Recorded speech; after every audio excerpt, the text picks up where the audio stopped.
Doa mohon rezeki melimpah. Bismillahirrahmanirrahim. Inna fatahna laka fathan mubina. Sesungguhnya kami telah menganugerahkan kepadamu kemenangan yang nyata. Tafsir Wajiz.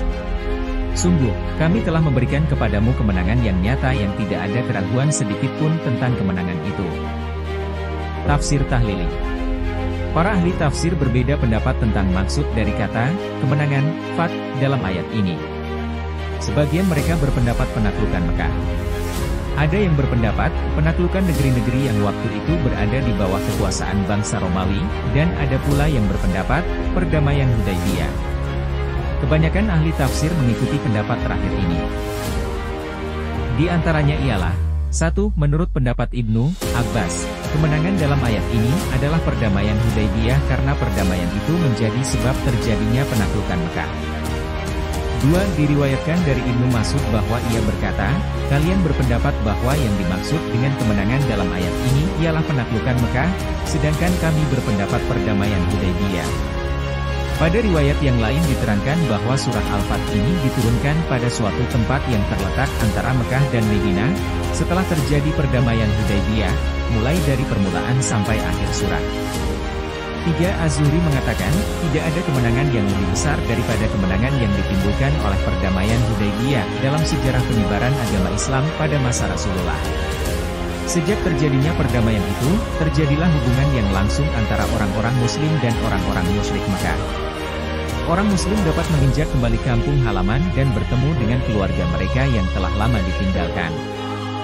Dalam hubungan dan pergaulan yang demikian itu, orang-orang kafir telah mendengar secara langsung percakapan kaum muslimin, baik yang dilakukan sesama kaum muslimin, maupun yang dilakukan dengan orang kafir sehingga dalam masa 3 tahun, banyak di antara mereka yang masuk Islam.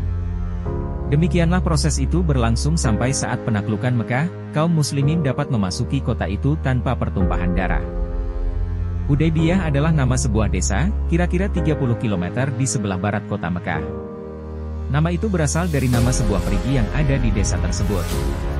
Nama desa itu kemudian dijadikan sebagai nama suatu perjanjian antara kaum muslimin dengan orang-orang kafir Mekah, yang terjadi pada bulan Zulkaidah tahun 6H, Februari 628 M, di desa itu. Pada tahun ke-6 Hijriah, Nabi Muhammad beserta kaum muslimin yang berjumlah hampir 1.500 orang berangkat ke Mekah untuk melepaskan rasa rindu ke Baitullah kiblat mereka, dengan melakukan umrah dan melepas rasa rindu kepada sanak keluarga yang telah lama ditinggalkan. Untuk menghilangkan prasangka yang tidak benar dari orang kafir Mekah, maka kaum muslimin mengenakan pakaian ihram, membawa hewan-hewan untuk disembelih yang akan disedekahkan kepada penduduk Mekah. Mereka pun berangkat tidak membawa senjata, kecuali sekedar senjata yang biasa dibawa orang dalam perjalanan jauh. Sesampainya di Hudaybiyah, rombongan besar kaum muslimin itu bertemu dengan Bashar bin Sufyan al-Ka'abi. Bashar mengatakan kepada Rasulullah bahwa orang-orang Quraisy telah mengetahui kedatangan beliau dan kaum muslimin. Oleh karena itu, mereka telah mempersiapkan bala tentara dan senjata untuk menyambut kedatangan kaum muslimin. Mereka sedang berkumpul di situan. Rasulullah Shallallahu Alaihi Wasallam lalu mengutus Utsman bin Affan menemui pimpinan dan pembesar Quraisy untuk menyampaikan maksud kedatangan beliau beserta kaum muslimin. Maka berangkatlah Utsman. Kaum muslimin menunggu-nunggu kepulangan Utsman, tetapi ia tidak juga kunjung kembali. Hal itu terjadi karena Utsman ditahan oleh pembesar-pembesar Quraisy. Kemudian tersiar berita di kalangan kaum muslimin bahwa Utsman telah mati dibunuh oleh para pembesar Quraisy. Mendengar berita itu, banyak kaum muslimin yang telah hilang kesabarannya. Rasulullah bersumpah akan memerangi kaum kafir Quraisy. Menyaksikan hal itu, kaum muslimin membayat beliau bahwa mereka akan berperang bersama Nabi melawan kaum kafir.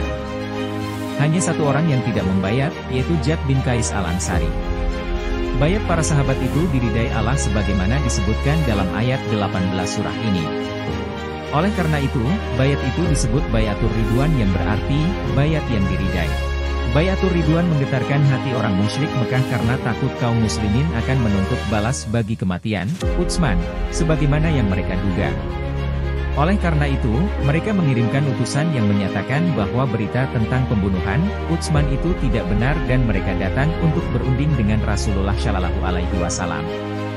Perundingan itu menghasilkan perdamaian yang disebut Perjanjian Hudaybiyah, Sulhul Hudaybiyah. Isi perdamaian itu ialah 1. Menghentikan peperangan selama 10 tahun. 2. Setiap orang Quraisy yang datang kepada Rasulullah Shallallahu Alaihi Wasallam tanpa seizin wali yang mengurusnya, harus dikembalikan, tetapi setiap orang Islam yang datang kepada orang Quraisy, tidak dikembalikan kepada walinya. 3. Kabilah-kabilah Arab boleh memilih antara mengadakan perjanjian dengan kaum muslimin atau dengan orang musyrik Mekah. Sehubungan dengan ini, maka kabilah Huza'ah memilih kaum muslimin, sedangkan golongan Bani Bakar memilih kaum musyrik Mekah. 4. Nabi Muhammad dan rombongan tidak boleh masuk Mekah pada tahun perjanjian itu dibuat, tetapi baru dibolehkan pada tahun berikutnya dalam masa 3 hari. Selama 3 hari itu, orang-orang Quraisy akan mengosongkan kota Mekah. Nabi Muhammad dan kaum muslimin tidak boleh membawa senjata lengkap memasuki kota Mekah. Setelah perjanjian itu, Rasulullah Shallallahu Alaihi Wasallam beserta kaum muslimin kembali ke Madinah. Perjanjian perdamaian itu ditentang oleh sebagian sahabat karena mereka menganggap perjanjian itu merugikan kaum muslimin dan lebih menguntungkan orang-orang musyrik Mekah. Apabila dilihat sepintas lalu, memang benar anggapan sebagian para sahabat itu, seperti yang tersebut pada butir 2 dan butir 4. Dalam perjanjian itu ditetapkan bahwa setiap orang musyrik yang datang kepada Nabi tanpa seizin walinya harus dikembalikan, sebaliknya kalau orang muslimin datang kepada orang Quraisy tidak dikembalikan. Di samping itu, kaum muslimin dilarang masuk kota Mekah pada tahun itu. Sekalipun dibolehkan pada tahun berikutnya, namun hanya dalam waktu 3 hari, sedang kota Mekah adalah kampung halaman mereka sendiri. Pada waktu itu, kaum muslimin merasa telah mempunyai kekuatan yang cukup untuk memerangi dan mengalahkan orang musyrik. Mengapa tidak langsung saja memerangi mereka?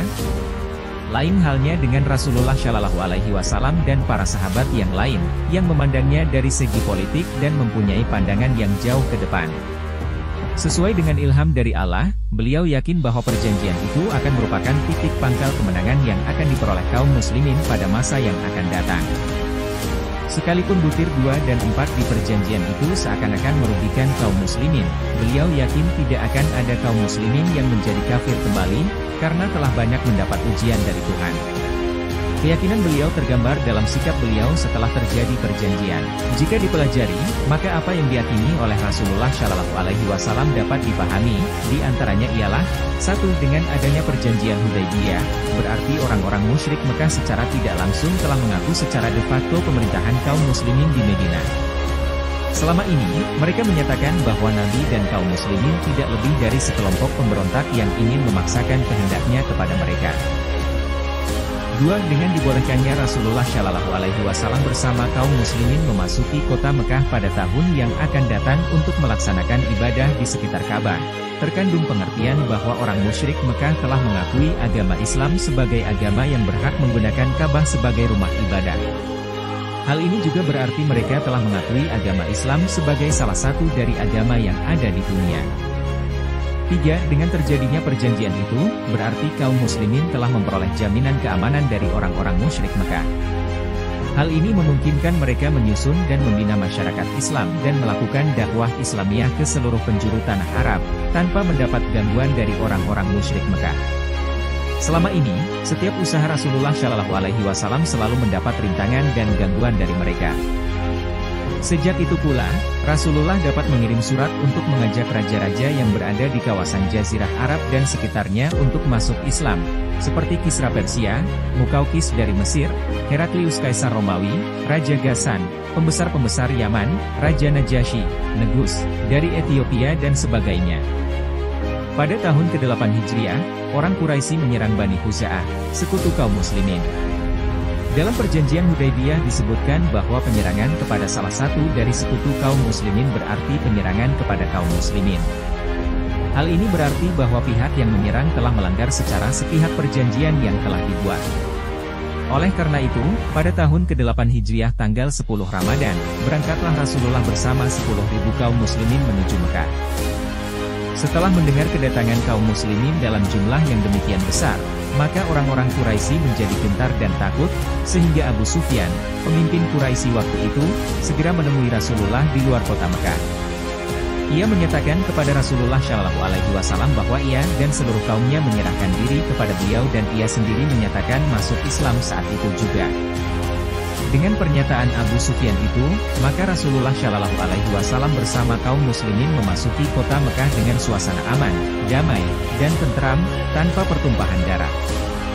Dengan demikian, sempurnalah kemenangan Rasulullah Shallallahu Alaihi Wasallam dan kaum muslimin, yang terjadi 2 tahun setelah perjanjian Hudaybiyah.